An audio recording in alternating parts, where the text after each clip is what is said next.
Hey everyone, I'm Ava. Today I'm bringing you a story about a blind girl and an evil conspiracy. Let's get started. I'm blind. Inside the refrigerator, I felt my boyfriend's corpse, and someone was standing right behind me, waiting for my reaction. My name is Ava. I'm 21 and I'm blind at 5. I was in a car accident. Shards of glass flew into my eyes. Since then, no matter how bright the place, I could only see shadows. But I quickly learned to take care of myself. In 2019, I got a job as a switchboard operator and lived with my boyfriend in a seaside apartment in Los Angeles. He had a lot of money and was gentle. When I touched his face, I could feel his high nose and perfect jawline. He could have had a healthy girl instead. But you know what? He told me. I just wanted to protect you. I'm often grateful that after my misfortune, I was lucky enough to meet him. Until that night when I came home from work and found he wasn't there. I called his name a few times, but no one answered. Then my phone received a WhatsApp message from him. It was text, so I had to use an app to convert it to voice. Ava, I have to go on a last-minute business trip with the boss. I'll be home tomorrow. He knew I couldn't see, so he'd never texted me before. I called him but couldn't get through. I stood there, stunned for a while. A bad feeling started to rise in my heart. Then I opened the lower drawer of the fridge to grab the ice cream my boyfriend had bought me. The first drawer was stuck with ice. It took a lot of effort to pull it open. Though the shelf was mostly empty, it had a lot of inertia. When I pulled it out, it hit my knee. I quickly steadied the drawer, and then the smell of blood hit me. It was faint but unmistakable. A blind person's nose doesn't lie. My boyfriend was dead. I did everything I could not to tremble. Calmly, I took out the ice cream from the fridge. At that moment, I touched something still warm. Probably my boyfriend's body. Not sure which part. I wanted to call the police immediately, but held back, because the blood smell wasn't the only abnormality in the house. Since entering, I had smelled a strange odour, like sweat mixed with candle fragrance emanating from fabrics. I thought it was coming from outside, but now I realised it belonged to someone else. And ever since I came in, no matter where I went, that smell followed me like a shadow. That person was following me. He was the killer. And now he was standing right behind me. I held back the tremor in my lips, took a deep breath, stood up, pushed the drawer back, and closed the fridge door, with a loud bang. Then, I calmed down. The killer didn't seem to want to kill me right away. He was just lingering behind me. I couldn't understand why. But no matter what, I hadn't noticed him was crucial for my survival. I couldn't let him see any sign of my distress. Moreover, I couldn't rashly call the police. I sat on the sofa as usual, started eating the ice cream in large bites. What normally took 4 or 5 minutes, I swallowed quickly. The coldness kept hitting my brain, the spoon scraping against my teeth. I used these small actions to vent my anger and fear. At the same time, I turned on the TV and turned the volume down to the lowest level before mute. I wanted the killer to know I had good hearing. That way, he would ignore my sense of smell even more. Once I was sure he wasn't moving, I started to calmly think about how to escape and seek help. I had to think quickly, because every second he could kill me. Suddenly the doorbell rang. Someone was here? Whoever it was a chance. I walked to the door and asked, "Who is it?" "Ava, I'm Caleb. Let me in." Though I couldn't hear footsteps, the killer's scent had faded. He must have hidden when the visitor arrived. Caleb was my boss. He was inappropriate, had a wife and kids, but was flirting with me. I'd seen plenty like him. Knowing I was blind, they thought I couldn't resist. He often took advantage, touching my hair, rubbing my hand, lifting my skirt in the break room, even forcing kisses in the dim elevator area while waiting outside my building. Once, I slapped him. He said, "You have this job isn't easy. Don't be ungrateful." That morning, I wrote an email with explicit WhatsApp chat screenshots, warning him to stop. This time, I only CC'd your boss. Next time, I'll CC the whole company. So today, he probably came to apologise. But right now, he suddenly became my lifeline. Caleb! I opened the door and hugged Caleb tightly. I missed you so much. Why are you just now here? I'd never been affectionate with him, never hugged him, never invited him over. Everything right now was my cry for help. He was stunned for a moment, then hugged me back. Ava, what's going on? You said you'd bring me a gift, right? Where is it? I pressed him. Gift? He looked confused. Yeah, in the car, right? So I wanted to tell him to go get it with me. That way, I could find a reason to leave the house with him. But that would anger the killer. If I were killed, Caleb would get implicated. Go get it, then come back. I had to let him call the police quickly.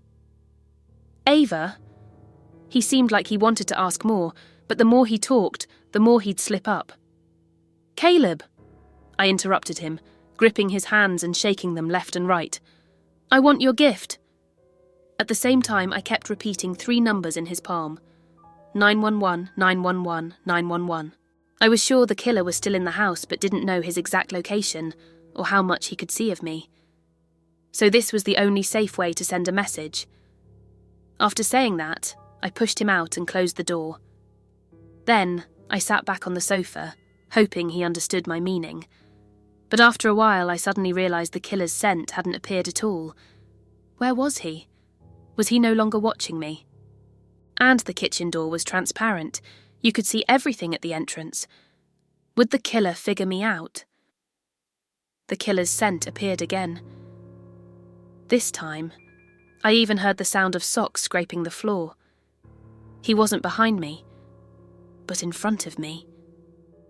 I felt like I saw him leaning down, looking at me with amusement, smiling like a cat admiring a terrified mouse.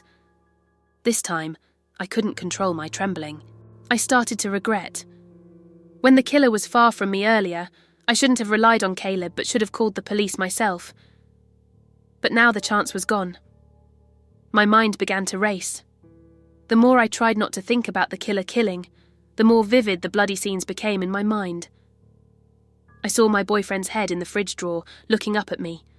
A torrent of fresh blood poured out of the fridge, flowed to the ground, spreading and covering the entire floor. And I was lying in that blood pool, a knife stabbed into my chest, eyes wide open, convulsing. And the killer stood beside me, grinning like a demon. My hair stood on end, my spine sank into coldness from bottom to top, and my breathing became rapid, sounding more like sobbing. But I shouldn't be like this, because the killer's breathing also became heavy. He was about to figure me out and seemed ready to strike at any moment. Nothing could be done. I sat up straight and grabbed a pear. With my other hand, I took a kitchen knife. As a blind girl, even with a gun, I couldn't handle the killer in front of me, so the knife wasn't for defense. I used it to fiercely cut my own finger. Sharp pain pierced my heart, and I finally calmed down. I realized one thing. The killer had the ability to do anything to me. But he didn't act, didn't reveal himself, and didn't alert me. Only one possibility. The timing was wrong. What was he waiting for? Or he still had some unfinished business. But as long as he didn't act, there would be no loophole. For now, I could only wait. I silently watched TV. Until my phone chimed with the time, 11:30. As usual, I walked into the bathroom to take a shower. The killer's scent was still in my shadow, but I couldn't care about privacy anymore. As I expected, nothing happened during the entire shower. He wasn't here for dirty business. After drying off and blow-drying my hair, I went back to the bedroom to sleep. After covering the blanket, I checked again. He was standing by the bed.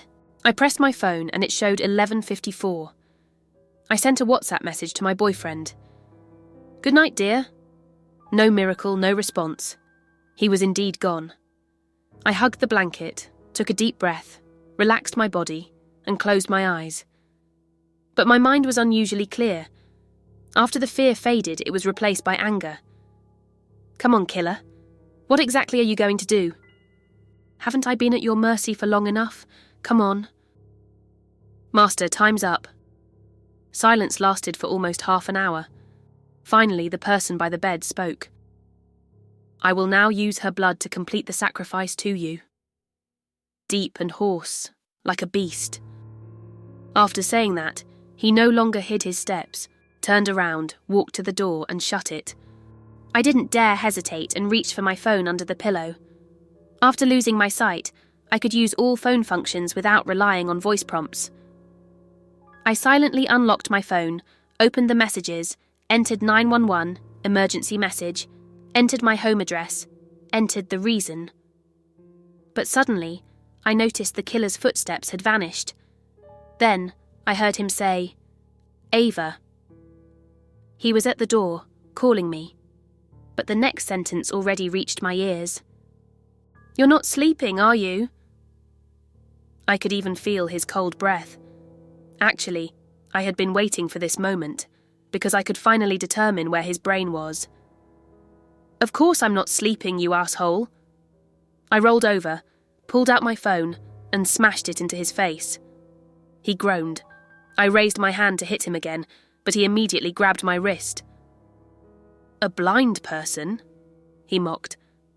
"Yeah, a blind person." I deliberately let him catch me to give my other hand time to reach the bedside table and grab that pimple needle. It was the only sharp object here. I squeezed tightly, stabbing the needle toward his eyes. A slight sound as flesh was pierced, but I quickly realized it wasn't his eyeball. It was his palm blocking the needle. His reaction was too fast. And under such pain, he didn't make a sound. I had planned so long thinking to strike first, but still couldn't inflict a fatal wound. In my panic, his palm, pierced by the needle, grabbed my hand like a pair of pliers. Then he yanked forward, and I was thrown out, weightless for half a second before falling.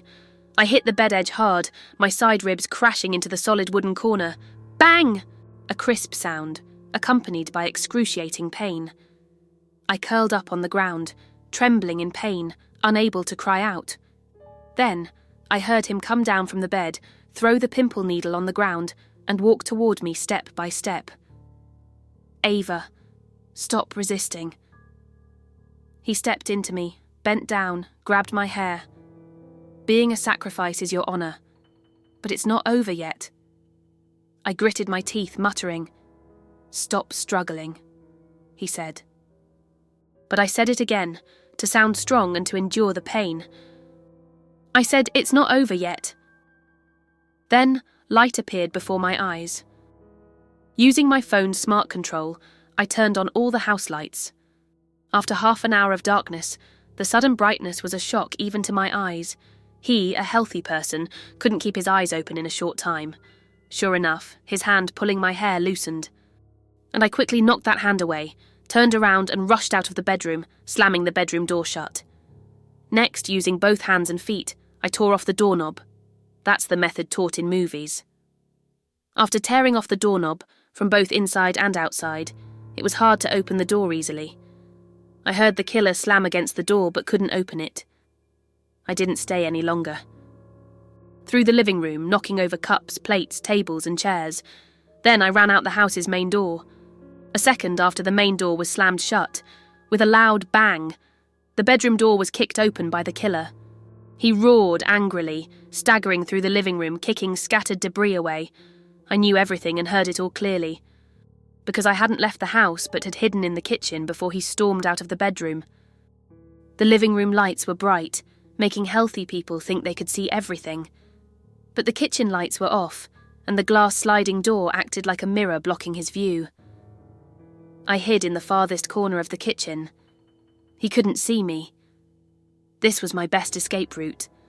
Not to run faster than him, but to lure him out, seal the house, and call the police. I heard him yelling angrily, kicking the house's main door, and storming out. His footsteps echoed away. But the next second, the footsteps stopped. Then, step by step, he walked back. I wanted to close the door, but it was too late. The killer had already walked back in, then creaked the door shut. What are you doing?" He suddenly started talking to himself. "Shut up, damn it." I didn't know who he was talking to, but soon another sharp, eerie voice appeared. The voice's location was identical to his, or rather, the voice also came from his mouth. "You're so stupid." "What did you say?" The deep, hoarse voice immediately demanded angrily. Then another sharp voice. If I were her, I wouldn't go downstairs. She's a blind person. No matter how fast, she can't outrun us. The low voice. Where is she? The sharp voice chuckled. She's still in this room. As he spoke, footsteps sounded, getting closer. I guess in the kitchen. He suddenly leaned on the kitchen's glass door. Right, Ava? He had two personalities. One was extremely ruthless, the other exceptionally smart. I couldn't fight back, couldn't resist at all. No choice. I was going to die. I was going to die. When the killer leaned on the window, I instinctively backed away, my lower back hitting the stove, my hand reaching back to feel the kitchen window. At that moment, I suddenly remembered something my boyfriend had said. Kids are really crazy now. Last time I saw a child running on the beam outside our building, the suspended beam on the 25th floor. I asked him what he meant by the suspended beam. Oh, outside our kitchen window, it's not the building's facade. There's a suspended beam below, used for structural stability, connecting diagonally to the elevator area. Connected to the elevator? I could escape, but I couldn't see. Did he mean left or right? How wide was the beam? How far from the windowsill? I didn't know any of that. But the killer had already opened the kitchen door, laughing sharply, and was walking toward me step by step. I couldn't hesitate. I grabbed a kitchen knife and threw it at him. Jumping back, I leaped out the window. I stepped onto that beam. The killer immediately followed, stepping onto the beam above. But he hesitated a long time a short distance away, because in such a place he could see the abyss on both sides of the beam. I couldn't see it. So, he was more scared than me. I couldn't go back into the building. I had to wait for him to make a move in this perilous situation. Sure enough, about a minute and a half later, he suddenly sprinted toward me, and I was waiting for this moment, immediately jumping back. He missed, his feet scraping the beam, seemingly slipping. Then I heard him shout. The sound seemed to fall from high to low. He fell? Save me! At this moment, the sharp voice sounded again. No, he was still alive. Pull me up, and I'll let you die painlessly. After saying that, he started laughing maniacally. He wasn't panicking, which meant he could easily climb back up. I didn't hesitate anymore. I quickly felt behind me, soon touching the building's exterior wall, then turned into the elevator area of the stairwell, closed the window and locked it tightly. Ava, you disappoint me. I heard him shouting outside the window. The next second, he smashed the glass. No time left. I turned and ran toward the emergency exit. I regretted it. The killer's second personality was right. In the emergency exit, I couldn't possibly be faster than him. I went down more than 20 floors, but he deliberately didn't chase me. Always laughing behind me, mocking me, slowly following. Thud, thud, thud, footsteps going down. Always just a dozen steps behind me. I ran at full speed, falling several times, even rolling halfway down at the 4th floor. He still didn't catch up. Do you really think you can escape? Ava, being a sacrifice is actually something you should be honoured by. And this time, I'm pretty skilled. It won't hurt you. Finally, I ran out of the stairwell, burst out of the building and ran toward the community gate. I ran out shouting for help all the way. I was only wearing pyjamas, my slippers long gone, my feet already bruised from running downstairs. The city's blind paths were practically useless. Without a cane, I kept tripping over bricks, gravel, branches and trash. But I never stopped, running all the way to the main road. Finally, I heard the sound of cars. I yelled and waved my arms, but those cars just passed by me one after another. I had no choice and ran to the centre of the road, arms wide open. The sound of screeching brakes was oddly pleasant. I jumped onto a car, feeling it was a private vehicle. The driver rolled down the window and demanded, "Are you crazy?" "Help me!" I rushed into the passenger seat. "Take me to the police station, I'm blind and being attacked." He was stunned. Then he actually started the car. Saved. I hadn't come out of fear. My mind was still hazy. This way I'd be safe once I got to the police station. But just a few seconds after the car started, there was a loud bang. The car was sideswiped, the windows shattered, and the front and side airbags popped out, pressing against my head and shoulders. "Damn," the driver cursed. "Who the hell don't you care about your life?" He was cursing whoever hit his car. But I knew clearly it was the killer. A midnight storm, all cars moving slowly, and this was the long, straight road in front of my building. Who would drive sideways into it? Only the killer. At this moment, the driver had kicked open the passenger door, swearing loudly. "Bro, don't get out, it's that thug!" The driver was stunned for a moment. Then I felt him pat my arm. "Don't worry, kid, I've trained for years." Saying that, he got out of the car, shouting, "Get the hell out! Get out! Don't hide, damn it!" I knew it was over. The killer was hiding in the night rain. He was too good at hiding. Just as I was about to speak, I heard a muffled sound. Even in the heavy rain, it was clear. The driver's cursing vanished, replaced by that muffled sound repeating. The sound was like a hammer wrapped in silicone, pounding the ground fiercely. Was that the driver's head? Bang! Bang! Bang! Then all sounds disappeared into the rain. "Bro?" I trembled, calling out. Then the passenger door opened. Cold wind mixed with the heavy rain rushed in. "Bro?" I asked. But the answer was a sharp voice. "He's not here. It's just me." A pair of hands grabbed my arms, forcibly dragging me into the rain. "Please, let me go. Why is it me? Help! Help!" In the rain, the killer didn't respond. Instead, he tightened his grip on my neck. Soon, I lost consciousness. When I opened my eyes again, I was lying on my own bed, because I knew the scent in my room. He had taken off my nightdress, tied my hands and feet, and gagged my mouth. Then, I heard him messing with a large plastic sheet, seemingly planning to cover the entire room. Next, he dragged me onto the plastic sheet. He began chanting a creepy song again. At the same time, my whole body started to ache. It was the sharp pain of a knife cutting across my body. He was carving letters into me. The pain made it hard to distinguish the words, but they definitely weren't Chinese. They looked more like symbols. Sacrifice.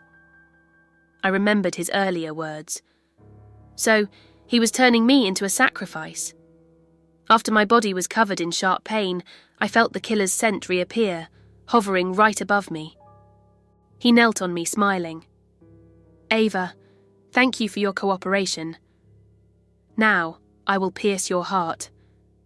Just the last step. Don't be afraid, it'll be quick, you won't feel a thing."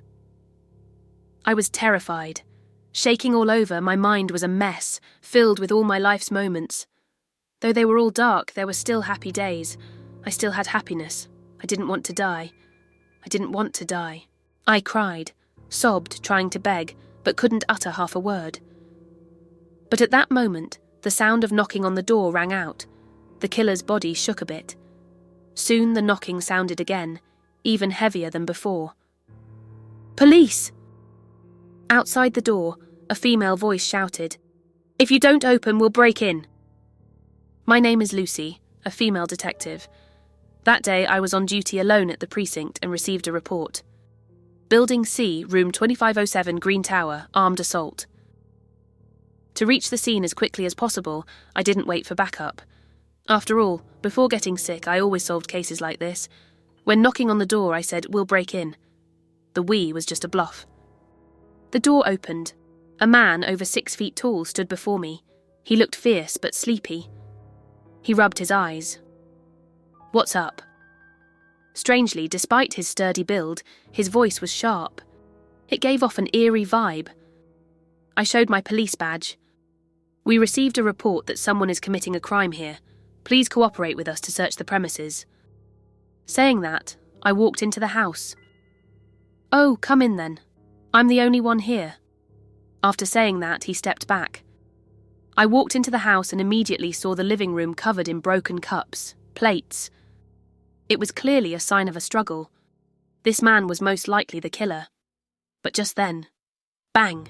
I heard the bedroom door slam shut behind me. I laughed. "What's up? Even the police dare to intervene." I quickly rolled forward, dodging his attack from behind, and drew my gun from my waist. But he swiftly kicked it away. But the gun was just a ruse. There were no bullets inside. I was just trying to make him charge at me. When he grabbed my neck, he was too close, and my knife had already hit his abdomen. He was fierce. Even though he was stabbed, his hands tightened around my neck. I knew I couldn't pull away from his grip, so I turned the knife in my hand, trying to make bigger wounds on his abdomen. Real fights are like this. One round, a few seconds decide the outcome. In the current standoff, I was sure to win. Though he made it hard for me to breathe, he wasn't professional enough to pinch my carotid artery. With just suffocation, and my brain blood supply still rapid, I could stay conscious for a minute without issues. Meanwhile, he was bleeding. His blood oxygen decreasing, he would quickly weaken. But I was wrong. I forgot that suffocation would strain my lungs. My illness flared up again. With a hot throat, I violently spat out a mouthful of blood, then my consciousness started to fade. The killer was splattered with my blood, stunned for a moment, then showed a sinister smile and tightened his grip. I had no time left, and could only fight one last time. As my eyes began to blur, I used my remaining strength to lift the knife upwards, hoping to stab his intestines. Luckily, his hand loosened. He had lost strength first. Was I going to win? But the next second, his hand withdrew from my neck and punched my temple, still heavy. I momentarily lost clear consciousness. He quickly grabbed my dagger, pulling it out from my abdomen. Then, he raised the dagger high and lunged at me. I had no strength to dodge. At that moment, a figure dashed out sideways. It was a girl. She picked up the gun, used the gun handle to smash the man's head. With great force, the gun handle even flew out of the girl's hand. Wait, that girl looked familiar. She was blind, named Ava. It was her who called the police. After the man was hit, he was dazed for a moment. But Ava was extremely decisive, quickly riding on the man, grabbing his head with both hands and smashing it to the ground. Bang! Bang! Bang! She kept going, each hit full of force. 5, 10, 20. Soon the man's nostrils started bleeding, and the sound of his skull hitting the ground became muffled. It was the sound after the skull was shattered. The killer had lost the ability to resist, maybe wasn't even alive anymore. But Ava still didn't stop. "Enough!" I shouted, but she kept going. No choice. I walked over, hugged her, and pulled her away. But she immediately screamed. Curling up, trying to break free from my embrace. "Ava!" I quickly comforted her. "Ava! It's me, Lucy!" Lucy's sister. "Ava! It's okay now, it's okay!"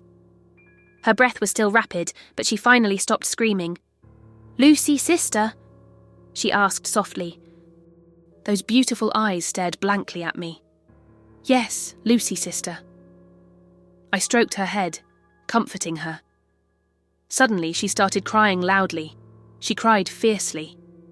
I comforted her while secretly observing her every small movement. Yes, this Ava had issues. She wasn't necessarily the victim in this case. In reality, Ava's case was the 6th murder in my jurisdiction recently. There had been 5 victims before. Each was wrapped in plastic wrap after being killed and dumped in the wilderness. All had intricate wounds. The 5 victims were all people with flaws in their lives. An elderly scavenger living by the bridge, a terminally ill patient, a person with a limp from a car accident, a recently released economic criminal, and the only seemingly successful wealthy person who was actually a drug addict. Old officers thought these 5 were randomly killed because they were older and weaker, making them easy targets. So the killer was a random murderer, enjoying the thrill of killing. But I disagreed. I found consistency among the bodies. Same wounds, same way of wrapping in plastic. This killer wasn't panicking after killing and followed certain rules. Also, the 5 victims were all imperfect people. I took photos of the bodies and consulted some scholars studying folklore and religions from China and abroad. On the 4th day of my investigation, a professor from a police university told me, "The marks on the bodies aren't wounds but runes."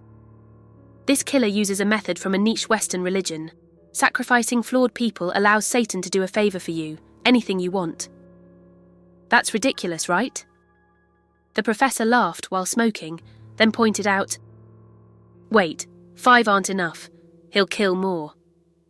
3 days later that night, I received Ava's emergency message. She was also an imperfect person, likely another sacrifice. But I couldn't believe her. Ava. Lucy saved me for the second time. The first time was when I was 14, in a welfare home trying to commit suicide. That weekend, the welfare home director took me to his office, forced me to undress, said it was a game, something fun. I knew what he meant. Many girls in the welfare home had been forced into such games, but no one liked it. No one dared to resist or speak out. The director was the only authority in the welfare home and the only contact with the outside world. And I was weaker than those girls. I was blind. Even so, in that game, I refused to comply, but only dared to quietly say no. He got angry, grabbed me, tore my clothes and hit me. I was scared and instinctively fought back, but he became more excited. It seemed like my crying, my panic, my frantic running around the room, and injuries from hitting the table corners were all his preferred scenes. He laughed and tried to persuade me, threatening me. Later, he even used a belt to drive me away, intimidate me. Cornered, I had no choice, hugging my knees, feeling his scent envelop me. Then a big hand climbed onto my cheek. I couldn't see, only felt that it wasn't a hand, but a 5-headed sticky snake with dripping claws. I screamed and he covered my mouth. Then I almost bit off his fingers. After that, I was constantly bullied in the welfare home for no reason, even humiliated. I had things drawn on my clothes, my hair cut off, dragged into the men's bathroom, tied to the radiator pipes, splashed with dirty water from the toilet. At 14, a blind girl couldn't escape from there. So, I cut my wrists for the first time. Lucy found me. She was a volunteer at the welfare home on her second day. She wasn't much heavier than me, tall and slim, but that night she carried me out of the blood pool alone, carrying me from the 3rd-floor women's bathroom, down the stairs, through the playground, and ran a few 100 meters to flag down a car. All the way she kept saying, "Ava, don't sleep. Don't sleep." She smelled nice, a pleasant fragrance. I was too embarrassed to ask her. Later, I couldn't find that scent anywhere. She stayed at the hospital with me. By the 3rd day, I finally told her everything. She kept wiping my tears, but her eyes were no longer gentle when listening. I didn't know she was so crazy. Within days, she gathered some of her officer school classmates, beat up all the boys who had bullied me, leaving them covered in blood. She also found a reporter, exposed the director, found a judicial teacher at school, and filed lawsuits, securing convictions. Finally, when I returned to the welfare home, she organised a small welcome party for me. She bought a cake, said it was red velvet. It was the first time I had cream cake. I took a big bite and was too sweet to speak. She teased me, then smeared cream on my face. I wanted to smear cream on her face too, but couldn't hold her. So she stood there, motionless, directing me, saying this was her hair, can't smear, but the tip of her nose and mouth were okay. I didn't care. I forcefully smeared it all over her face. After that period, our relationship was great. So great that we always had endless conversations. Sometimes, she didn't want to go back to school and stayed directly in the welfare home's dormitory. Cuddled on my bed, listened to ghost stories in the covers, chatted in whispers, then fell asleep together. I touched her face, saying, "You're so beautiful. I wish I could see you." She touched my face back, saying, "Then I've won. When we meet, you'll know how beautiful you are." I loved lying in her arms. She said, "When I'm not here, don't hurt yourself anymore." I asked, "Why don't you want to be here?" She said, "Next week I'm going to intern, not in California, but another city." I asked, "Will you come back?" She said, "Take good care of yourself, and I'll come back." She kissed my forehead, but after she left, our contact quickly dwindled. From endless daily calls to only exchanging messages, to just saying goodnight, then completely cutting off. A few months, many years passed. I didn't know if she would return to this city or if I would ever meet her again. 14-year-old Ava lied to me. Because in the court's judgment, the welfare home director's crimes were only bribery and corruption, not harassment Ava. He was interrogated by one of our state's veteran detectives, so there was no way it could be wrong. But I didn't believe the outcome. Ava's tearful confession was vivid in my mind. But the old detective only said, "You have to judge the girl's case yourself, but have you never doubted her?" Yes. The director's harassment was indeed only Ava's side of the story. No witness, no evidence. But even so, I had ruined the director and bullied many boys in the welfare home. Was I wrong? I didn't dare to continue investigating. I treated her like a sister. I feared that if I kept investigating, I would find out Ava wasn't an angel. In the following days, I tried to discern her truth, but the closer I got to her, the more uneasy I felt. Because I realised that after 3 years of criminal investigation training, I couldn't see through her. Until I found an art album on her bookshelf. The album was full of dark doodles, toothy rabbits, bloodied birds, headless people. She was blind, so the images were even more sketchy and eerie. And many images were painted pure black. Who was she really? I actively distanced myself from her, returned to Yannon, and didn't contact her again. Until this time, she became another case's victim. Only then did I remember. In her art album, there were 7 headless people, the same number as the sacrifices. Ava. After the killer was sentenced, Lucy accompanied me to my boyfriend's funeral. She took me out to eat, refused to tell me all the case details, only asked me what to do next. I didn't know. My boss Caleb fired me. I couldn't find a job for a while, and the apartment was shared with my boyfriend. I couldn't afford it alone. "Move out first, then take it one step at a time," I said. "Do you want to stay at my place first?" That day, I moved into Lucy's home. 1 bedroom, 1 living room. She told me to take a good shower, wash away all the filth. "Can you pass me a towel?" The shower turned on. I shouted towards the door. Lucy walked in and handed me a towel, but there was no sound of her leaving. "Peeking at me?" I asked her. "Yeah, curious about how you wipe your back," she said. "Blind wiping." She laughed at my joke, then walked into the bathroom herself. She asked me to sit on a stool and slowly helped me wipe my back. The shallow marks carved by the killer were almost healed, but the deeper ones still stung when water touched them. She carefully touched them with her hands. Her fingertips were light, tingling. "Does it hurt?" she asked.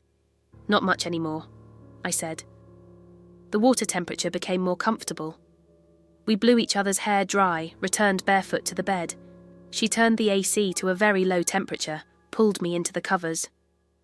She turned off the lights, and like before spoke to me in whispers, used her hands to feel the contours of my face. Then we hugged tightly together, for a long time. Finally I heard her sigh and say, "I've always been curious. Does that sacrificial ritual really work?" She was still holding me, her tone turned cold, whispering into my ear. "Then you'd have been able to see by now, wouldn't you?" Lucy. After the funeral, I let Ava stay in my apartment. We enjoyed our last reunion together. After that, I could only be a police officer. You could have seen by now, couldn't you? In the darkness, I picked up my phone and used the flashlight to shine on her eyes. She was still staring at the dazzling light, maintaining the blind person's reaction. But I wasn't looking at her reaction. I was looking at her pupils. Those beautiful light grey pupils, after enduring the bright light, should have contracted suddenly. "Your pupils can't lie. You're the real killer of this entire case." Ava was silent for a moment. She got up, got out of bed, put on her pyjamas, turned on the light, then walked to the living room's coat rack, took out a thumb-sized electronic device from my police uniform. It was a bug. I stared in shock as she did all this, and then sat beside me, calmly asking, "When did you discover me?" I held back my tears. "Now." I took a deep breath. The light was too bright. I couldn't see your pupils. I was just testing you. Ava started crying.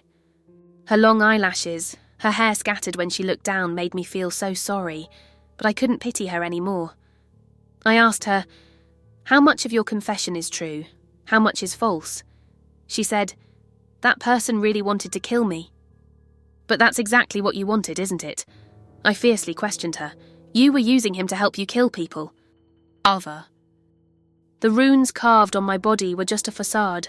The plastic shroud was also to preserve this facade, misleading the police, creating the illusion that only victims have runes carved on them. In reality, the sacrificial ritual in the scriptures was just killing. Just killing was enough. Sacrifice was just a nicer name. Killing 7 flawed people and making a deal with an evil god could grant a wish. There was precedent for this in the West. In the 1980s, a serial killer used this method to resurrect himself after being executed. I wanted to do the same. I wanted to see. Over the years, I promoted this niche Western religion among various marginalized groups. These groups included disabled individuals, addicts, those with unclear gender identities, terminally ill patients, etc. First, they didn't receive much social attention. Most importantly, these people were easily gullible to dark arts. That killer suffered from schizophrenia and chronic tinnitus, had extremely unstable mental states, wanted to commit suicide, but clung to life. He was the perfect blade for me, divine will. The people he killed were chosen by me for him. In reality, he knew me and met with me regularly. I disguised myself as the god communicating with him. He couldn't resist, because from the start I told him, "The 7th person to be sacrificed is me. If you want to cure your illness, you must kill me." One crucial lie in his confession: he didn't have that smart personality. That smart personality was also to mislead the police. In reality, when he killed with guilt and hesitation, he didn't think at all. The last victim would be himself.